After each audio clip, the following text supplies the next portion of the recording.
శ్రీ షిరిడి సాయిబాబా జీవిత చరిత్రము 4వ అధ్యాయము. యోగీశ్వరుల కర్తవ్యము, షిరిడి పుణ్యక్షేత్రము, సాయిబాబా యొక్క రూపురేఖలు, గౌలిబువా గారి వాక్కు, విఠల్ దర్శనము, క్షీరసాగరుని కథ, దాసుగను ప్రయాగ స్నానము, సాయిబాబా అయోని సంభవము, షిరిడీకి వారి మొదటి రాక, 3 బసలు. యోగీశ్వరుల కర్తవ్యము. భగవద్గీత చతుర్థాధ్యాయమున 7-8 శ్లోకములందు శ్రీకృష్ణ పరమాత్ముడు ఇట్లు సెలవిచ్చి ఉన్నాడు. ధర్మము నశించినప్పుడు, అధర్మము వృద్ధి పొందినప్పుడు నేను అవతరించెదను. సన్మార్గులను రక్షించుటకు, దుర్మార్గులను శిక్షించుటకు, ధర్మస్థాపన కొరకు యుగ యుగములందు అవతరించెదను. ఇదే భగవంతుని కర్తవ్య కర్మ. భగవంతుని ప్రతినిధులకు యోగులు, సన్యాసులు అవసరం వచ్చినప్పుడల్లా అవతరించి ఆ కర్తవ్యమును నిర్వర్తించెదరు. ద్విజులకు బ్రాహ్మణ, క్షత్రియ, వైశ్య జాతుల వారు తమ కర్మలను మానునప్పుడు, శూద్రులపై జాతుల వారి హక్కులను అపహరించినప్పుడు, మత గురువులను గౌరవించక అవమానించినప్పుడు, ఎవరును మతబోధనను లక్ష్య పెట్టనప్పుడు, ప్రతి వాడును గొప్ప పండితుడునని అనుకున్నప్పుడు, జనులు నిషిద్ధాహారములు త్రాగుడుకు అలవాటు పడినప్పుడు, మతము పేరుతో కాని పనులు చేయనప్పుడు, వేర్వేరు మతముల వారు తమలో తాము కలహించినప్పుడు, బ్రాహ్మణులు సంధ్యావందనము మానునప్పుడు, సనాతనులు తమ మతాచారములను పాటించినప్పుడు, ప్రజలు ధన, దార, సంతానములే జీవిత పరమార్థముగా భావించి మోక్ష మార్గమును మరచినప్పుడు, యోగీశ్వరులు ఉద్భవించి వారి వాక్కాయ కర్మలచే ప్రజలను సవ్య మార్గమున పెట్టి వ్యవహారంలో చక్కదిద్దుదురు. వారు దీపస్తంభముల వలె సహాయపడి మనము నడవవలసిన మార్గములను, సత్ప్రవర్తనమును నిర్దేశించెదరు.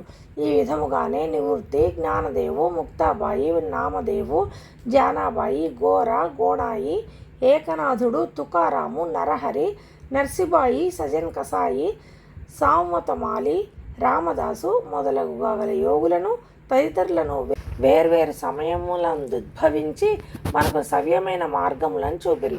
అట్లే సాయిబాబా కూడా సకాలమందు షిరిడీ చేరిరి. షిరిడీ పుణ్యక్షేత్రము. అహ్మద్నగర్ జిల్లాలోని గోదావరి నదీ ప్రాంతములు చాలా పుణ్యతమములు.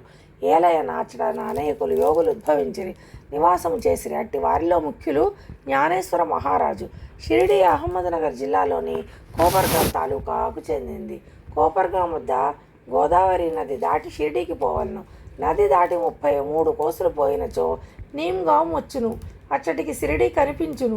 కృష్ణానదీ తీరమందు గల గాణగాపురం, నరసింహవాడి, ఔదుంబర్ మొదలగు గల పుణ్యక్షేత్రముల వలె షిరిడీకి కూడా గొప్పగా పేరుగాంచినది. పండరీపురమునకు సమీపమున ఉన్న మంగళవేధ ఎందు భక్తుడకు దామాజీ, సజ్జనగడ ఎందు సమర్థ రామదాసు, నర్సోబాచివాడి యందు శ్రీ నరసింహ సరస్వతి స్వామి వర్ధిల్లినట్లే శ్రీ సాయినాథుడు షిరిడీలో వర్ధిల్లి దాన్ని పవిత్రమునర్చెను. సాయిబాబా రూపురేఖలు. సాయిబాబా వలననే షిరిడీ ప్రాముఖ్యం వహించింది.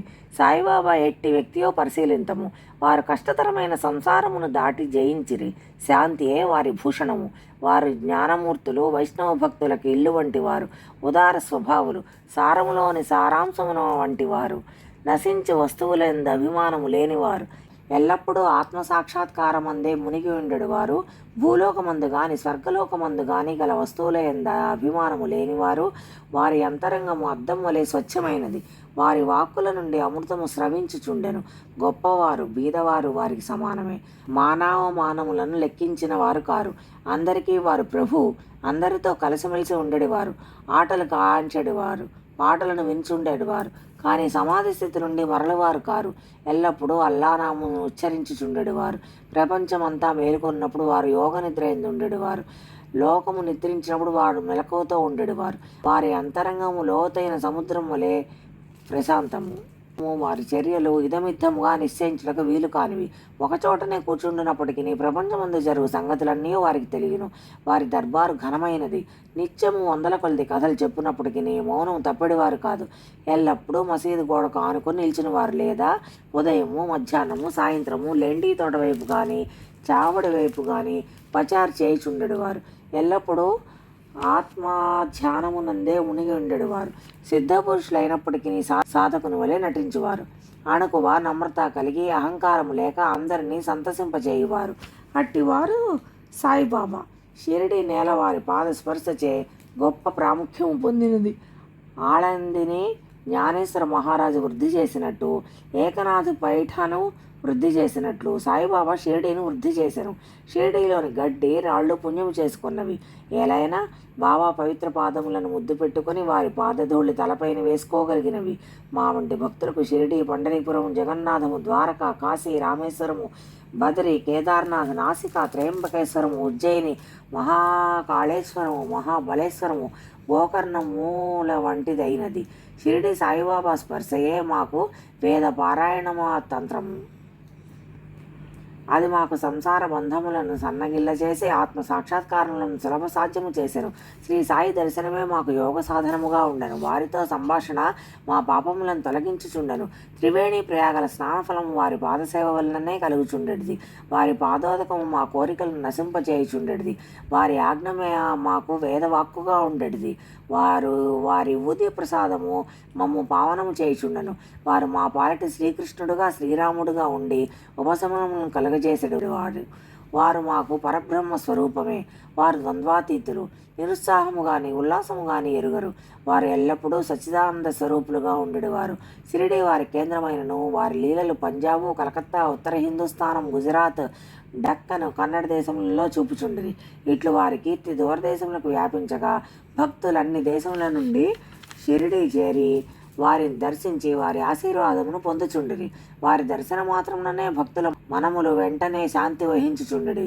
పండరీపురమందు విఠల్ రఖుమాయిని దర్శించినచో భక్తులకు కలిగే ఆనందము షిరిడిలో దొరుకుచుండేది. ఇది అతిశయోక్తి కాదు. ఈ విషయం గూర్చి భక్తులు ఒకటి చెప్పున్నది గమనింపుము.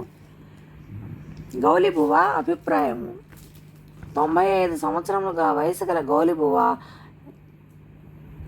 అను వృద్ధ భక్తుడొకడు పండరీ యాత్ర ప్రతి సంవత్సరము చేయువాడు. 8 మాసములు పండరీపురమందు, మిగతా 4 మాసములు ఆషాఢము మొదలు కార్తీకం వరకు గంగానది ఒడ్డున ఉండేవాడు. సామాను మోయుటకు ఒక గాడిదను, తోడుగా ఒక శిష్యుని తీసుకుని పోయేవాడు. ప్రతి సంవత్సరము పండరీ యాత్ర చేసుకుని షిరిడి సాయిబాబా దర్శనముకై వచ్చేవాడు. అతడు బాబాను మిగిలి ప్రేమించేవాడు. అతని బాబా వైపు చూసి ఇట్లని, మీరు పండరీనాథుని అవతారమే, అనాథల కొరకు, బీదల కొరకు వెలిసిన కారుణ్యమూర్తి. గౌలిబువ విఠోబా దేవుని ముసలి భక్తుడు. పండరీ యాత్ర ఎన్నిసార్లో చేసెను. వీరు సాయిబాబా పండరీనాథుని అవతారమని నిర్ధారణ పరిచిరి. విఠల దేవుని దర్శనమిచ్చుట. సాయిబాబాకు భగవన్నామ స్మరణ ఎందును, సంకీర్తన ఎందును మిక్కిలి ప్రీతి. వారెప్పుడు అల్లా మాలిక్ అని అనడివారు, అనగా అల్లాయే యజమాని. 7 రాత్రింబగళ్ళు భగవన్నామ స్మరణ చేయించుచుండేవారు. దీనినే నామ సప్తాహం అందురు. ఒకప్పుడు దాసగణ మహారాజు నామ సప్తాహం చేయమన్రి. సప్తాహం ముగినాడు విఠల్ దర్శనం కలుగునని వాగ్దానం ఇచ్చినచో నామ సప్తాహం చలిపెదునని దాసగను జవాబిచ్చను. బాబా తన గుండెలపై చేయి వేసి తప్పనిసరిగా దర్శనమిచ్చును గాని భక్తుడు భక్తి ప్రేమలతో ఉండవలను. ఠాకూర్నాథ్ యొక్క ఠాకూరు పట్టణము, విఠల్ యొక్క పండరీపురము, శ్రీకృష్ణుని ద్వారకా పట్టణము ఇక్కడనే అనగా షిరిడీలోనే ఉన్నవి. ఎవరునూ ద్వారకకు పోవలసిన అవసరము లేదు. విఠలుడు ఇక్కడనే ఉన్నాడు. భక్తుడు భక్తి ప్రేమలతో కీర్తించినప్పుడు విఠలుడు ఇక్కడనే అవతరించును అనను. సప్తాహం ముగిసిన పిమ్మట విఠలుడు ఈ క్రింది విధముగా దర్శనమిచ్చును. స్నానానంతరము కాకాసాహెబ్ దీక్షిత్ ధ్యానంలో మునిగినప్పుడు విఠలుడు వారికి కనిపించను. కాకా మధ్యాహ్న హారతి కొరకు బాబా ఎద్దుకు పోగా తేట తెల్లముగా కాకాను బాబా ఇట్లడిగాను, విఠలు పాటీలు వచ్చినాడా? నీవు వానిని చూచితివా? వాడు మిక్కులి పారిపోతూ వాని దృఢముగా పట్టుము. ఏ మాత్రము అజాగ్రత్తగా ఉన్నను తప్పించుకొని పారిపోవును. ఇది ఉదయం జరిగెను. మధ్యాహ్నము ఎవడో పటములమ్ము వాడు 25-30 విఠోబా ఫోటోలను అమ్మకమునకు తెచ్చెను. ఆ పటము సరిగ్గా కాకాసాహెబ్ ధ్యానంలో చూసిన దృశ్యంతో పోలి ఉండెను.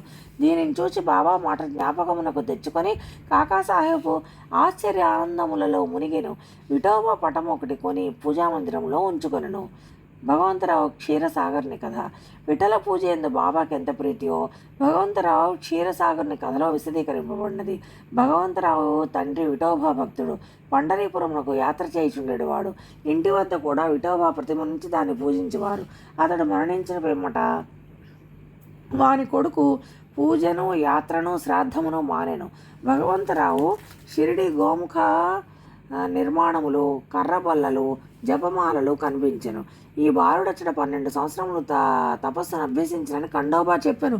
పిమ్మట కుర్రవాణిని ఈ విషయం ప్రశ్నించగా వారిని మరపించుచు అది తన గురుస్థానమనియు వారి సమాధి అచ్చట కలదు కావున దాన్ని కాపాడవలననియు చెప్పెను. వెంటనే దాన్ని ఎప్పటి వలె మూసివేసిరి. అశ్వత్థ ఔదుంబర వృక్షముల వలె ఈ వేప చెట్టును పవిత్రంగా చూచుకుంటకు బాబా ప్రేమించుచుండెడు వారు.